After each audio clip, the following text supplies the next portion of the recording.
जय Shri Radhe Krishna. I hope आप सब लोग बहुत अच्छे होंगे। चलिए अध्याय 18 को आगे बढ़ाएंगे कि श्री कृष्ण क्या कहते हैं इस अध्याय में। तो यहाँ पर श्री कृष्ण कर्म पर चर्चा कर रहे हैं। तो श्री कृष्ण यहाँ पर तीनों कर्म की चर्चा करते हैं, सात्विक कर्म, राजसिक कर्म और तामसिक कर्म।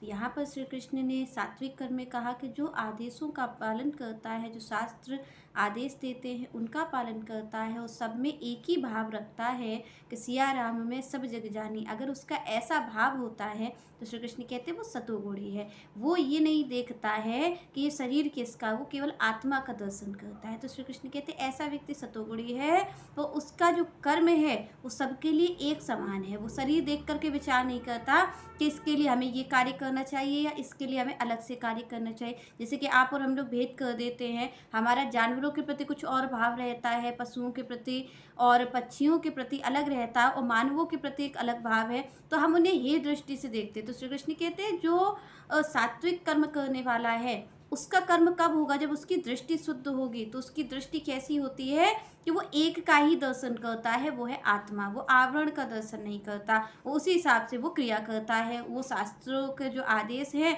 उनका पालन करता है, उन्हीं के हिसाब से वो चलता है। यहाँ पर श्री कृष्ण कहते हैं राजसिक कैसा है, राजसिक अपने कार्यों में व्यस्त रहता है। यहाँ पर श्री कृष्ण कहते हैं वो केवल और केवल अपने जो सांसारिक चीज़ें हैं उनको इकट्ठा करने में रहता है, अपने साधनों को, अपने सुख को इकट्ठा करने में रहता है, और लोगों से अपनी प्रशंसा करवाने में रहता है, अपने अभिमान का वर्धन करने में रहता है। श्री कृष्ण कहते हैं वो अपने कार्यों में ऐसा लिप्त रहता है, वो अपने कार्यों में, अपनी स्वार्थ भावना में ऐसा डूबा हुआ होता है कि यहाँ पर श्री कृष्ण कहते हैं अपवित्र। यहाँ पर श्री कृष्ण ने अपवित्र शब्द का यूज किया, किस लिए कि श्री कृष्ण कहते हैं वो कार्य करता है, वो कार्य करने से जो धन आता है तो वो इसका भी विचार नहीं करता कि ये शुद्ध तरीके से आ रहा है या अशुद्ध तरीके से आ रहा है। श्री कृष्ण कहते हैं बस उसे धन इकट्ठा करना है, अपने साधनों की, अपनी जो इच्छाएं हैं उनकी पूर्ति करना है। तो श्री कृष्ण कहते हैं ऐसा करता क्या है, ऐसा करता राजसिक है। वो अपने सुख साधन का ही वर्धन करता रहता है, अपने लिए लोगों की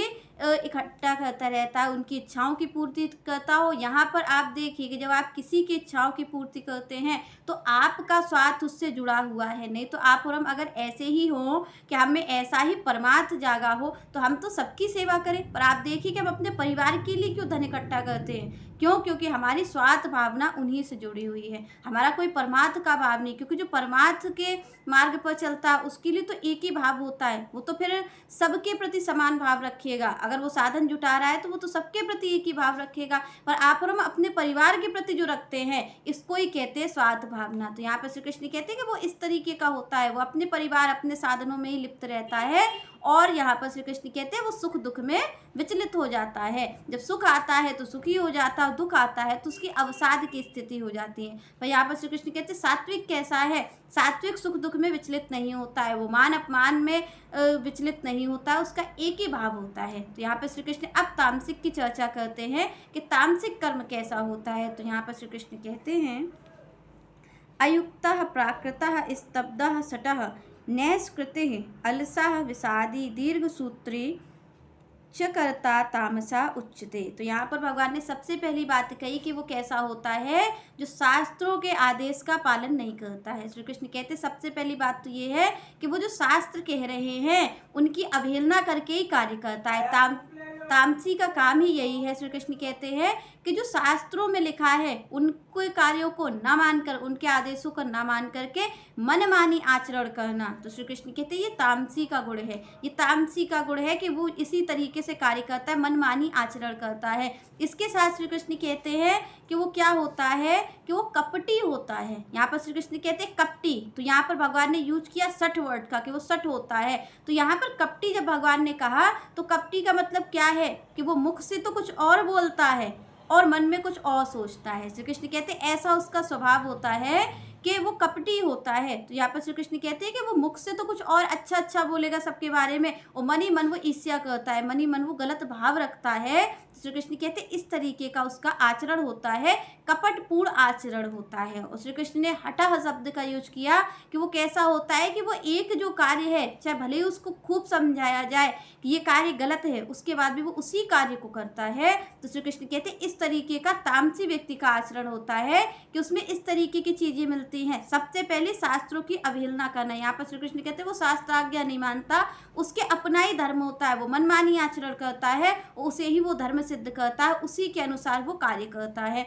आगे श्री कृष्ण ने कहा कि कपटी क्यों है, क्योंकि वो मुख पे कुछ और बोलता है और पीठ पीछे कुछ और बोलता है। तो आगे श्री कृष्ण कहते हैं प्राकृतः स्तब्धः सटः नैष्ठिकतः। तो यहाँ पर भगवान ने कहा दूसरों का अपमान करने वाला, उसमें कौन सा गुण होता है कि वो दूसरों के अपमान करने की उसमें क्षमता रहती है। तो श्री कृष्ण कहते हैं और वो किसके अनुसार करता है आचरण, शास्त्रों के अनुसार तो नहीं करता। पर यहाँ पर श्री कृष्ण ने जब कहा कि भौतिकवादी, प्राकृतः जब भगवान कहते हैं तो प्राकृतः का मतलब है श्री कृष्ण कह रहे हैं भौतिकवादी। तो भौतिकवादी क्यों कहा श्री कृष्ण ने, क्योंकि वो जो 3 गुण हैं भगवान कहते हैं उन्हीं के अनुसार बरतता है वो, क्योंकि वो शास्त्रों की तो अवहेलना करता है और शास्त्रों की आज्ञा कौन मानता है, सात्विक जो होता है। तो यहाँ पर श्री कृष्ण कहते हैं कि जो तामसिक है वो शास्त्रों की अवहेलना करके कार्य करता है और वो भौतिकवादी होता है। क्योंकि जब आप और हम शास्त्रों की अवहेलना करते हैं तो हम किसके वश में होते हैं, हम प्रकृति के वश में होते हैं, माया के वश में होते हैं। और माया में कौन से गुण है, माया में ये 3 ही गुण हैं। तो यहाँ पर भगवान कहते हैं क्योंकि वो शास्त्रों की पालन नहीं करता तो उसमें तमोगुण का ही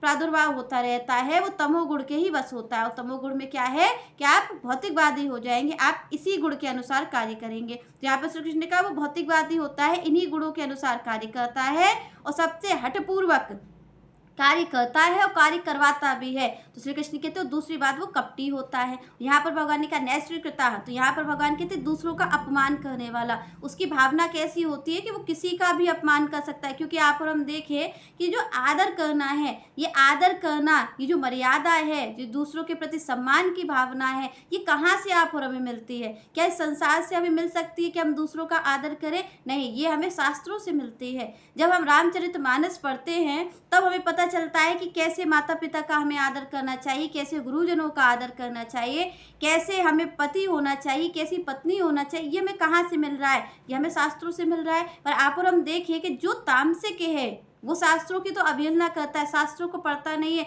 तो वो निश्चित रूप से वो अपमान करेगा लोगों का। क्योंकि शास्त्र ही तो सम्मान करना सिखा रहे हैं, शास्त्र ही तो मर्यादित जीवन सिखा रहे हैं। तो यहाँ पर श्री कृष्ण कहते हैं कि वो तो शास्त्रों की अवहेलना करता है, इसलिए उसका जीवन भी ऐसा होता है। वो आप और हम देखें अपने जीवन को, तो जो श्री कृष्ण कह रहे हैं वैसा ही तो जीवन है हमारा। हम भी नहीं करते साधु संतों जनों का, भक्तजनों का सम्मान, ना अपने माता पिता का आजकल कोई सम्मान कर रहा है, ना कोई मर्यादा है। क्योंकि आप और हम तो नित्य ही देख रहे हैं कि कैसे कैसी खबरें हमारे पास आती रहती है कि लोग किस तरीके का आचरण कर रहे हैं। तो यहाँ पर इन सब का मूल कारण क्या है? यही भगवान ने कहा कि यही कारण है जो आप और हम दूसरे का अपमान कर रहे हैं, जो हम अपनी मर्यादाओं को लांघ जा रहे हैं। तो यहाँ पर श्री कृष्ण ने सबसे पहली बात इसीलिए कह दी कि इन सब का मूल कारण क्या है, जो आज संसार में आज घट रहा है उसका मूल कारण क्या है? उसका मूल कारण यही है, शास्त्रों की अवहेलना। क्योंकि हम शास्त्रों के पास नहीं जाते, और शास्त्र ही तो हमें सिखाएंगे। आप बताइए मानव को मानव बनाने वाला है कौन?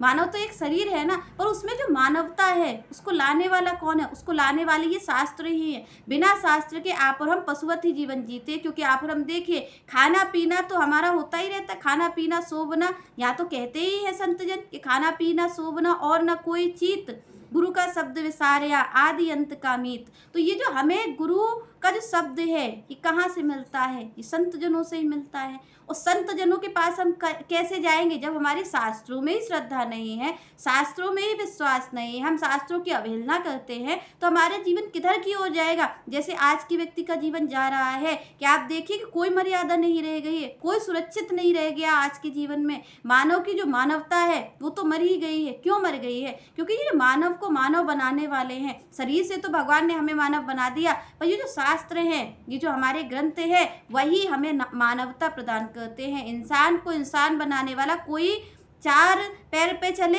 या फिर कोई 2 पैर पे चले, उसमें कोई अंतर नहीं। उसमें इंसान नहीं कह सकते हम, उसको जानवर नहीं कह सकते। जानवर क्या है? एक प्रवृत्ति जानवर है, जो नहीं पहचानती कि ये माता पिता हैं, ये भाई बहन हैं, ये प्रवृत्ति जानवर है। पर जो पहचानता है कि ये मेरे भाई बहन है, ये माता पिता हैं, ये गुरुजन हैं, हमारी क्या मर्यादा है, तो ये कौन है? ये मानव के अंदर है, ये मानवता है। तो ये मानवता, ये जो इंसानियत है, ये कहाँ से आती है? ये शास्त्रों से आती है। आप और हम तो पशुवती जीवन जी रहे हैं। जिसके जीवन में शास्त्र नहीं होंगे उसका जीवन निश्चित रूप से पशुवती ही होगा। क्योंकि जो जीवन में है, जो मानव को मानव बनाने वाले हैं वो ये शास्त्र ही हैं। तो भगवान ने पहले ही कह दिया, सबसे पहली बात तामसिक की भगवान ने यहीं से शुरू की कि वो सबसे पहले क्या है, वो शास्त्रों की अवहेलना करता है। भगवान ने कहा वो शास्त्रों की नहीं मानता, वो शास्त्रों की नहीं मानता, तभी ये दुर्गुण जीवन में आते हैं। जितने भगवान बात कर रहे हैं कि वो हठी होता है, वो कपटी होता है, वो दूसरों का अपमान करने वाला होता है, तो ये सब बता रहे हैं भगवान कि इन सब का जन्म कहाँ से होगा, जब आप शास्त्रों की अवहेलना करोगे, जब आप शास्त्र के पास नहीं जाओगे तो आपका जीवन ऐसे ही होगा। तो आगे श्री कृष्ण कहते हैं, अलसह विषादी दीर्घ सूत्री च करता तामसा। तो भगवान ने कहा कैसा होता है अलसा, तो भगवान कह रहे आलसी होता है, वो प्रमादी उसकी स्थिति होती है, वो कोई कार्य नहीं करता हो। आगे भगवान कहते दीर्घ सूत्री, कोई कार्य अगर उसे मिल भी जाए तो भगवान कहते 1 साल के कार्य को वो 10 साल तक खींच लेता है। तो भगवान कहते ऐसा जो व्यक्ति है वो तामसी है, ऐसा व्यक्ति तामसी होता है जिसमें ये गुण होते हैं। तो यहाँ पर भगवान ने कह दिया कि मेन जड़ क्या है इन सब गुणों की। यहाँ पर हम देखते हैं कि भाई व्यक्ति दूसरों का अपमान भी कर रहा है, बातें भी बना बना के कह रहा है, मन में कुछ और है, सामने कुछ और दिखा रहा है, दूसरों का अपमान भी कर रहा है। सब चीज़ों को भगवान ने यहाँ पर कहा आलसी भी है, काम को भी लंबे समय तक खींचता है, काम को भी सही प्रकार से नहीं करता है। तो इसके मूल में भी भगवान ने सबसे पहली बात यही कह दी कि शास्त्रों की अवहेलना। तो यहाँ पर आप और हम इस चीज़ का संकेत पाते हैं भगवान के माध्यम से कि हमें अपने जीवन में सबसे अगर सर्वोपरि कुछ रखना है तो वो शास्त्रों को रखना है। शास्त्र अगर नहीं होंगे तो हमारा जीवन पशुवत ही हो जाएगा। वो आप देखिए आज के जीवन पशुवत ही है। आप और हम देखने में मानव लगते हैं पर मानव जैसी मानवता किसी के अंदर नहीं है। कोई व्यक्ति सामने मर जाता है और लोग वीडियो बनाते रह जाते हैं। कोई किसी के साथ कुछ भी मर्यादा ही नहीं है, ना माता पिता के साथ बच्चे सेफ है, ना कोई रिश्ता कोई सेफ रह गया है। तो इसके मूल में क्या है, इसके मूल में शास्त्रों की अवहेलना ही है। तो जब हमारे जीवन में शास्त्र सर्वोपरि होंगे तब मानव मानव बन पाएगा। चलिए नेक्स्ट चर्चा हम नेक्स्ट वीडियो में करेंगे। तब तक के लिए जय श्री राधे, जय श्री कृष्ण।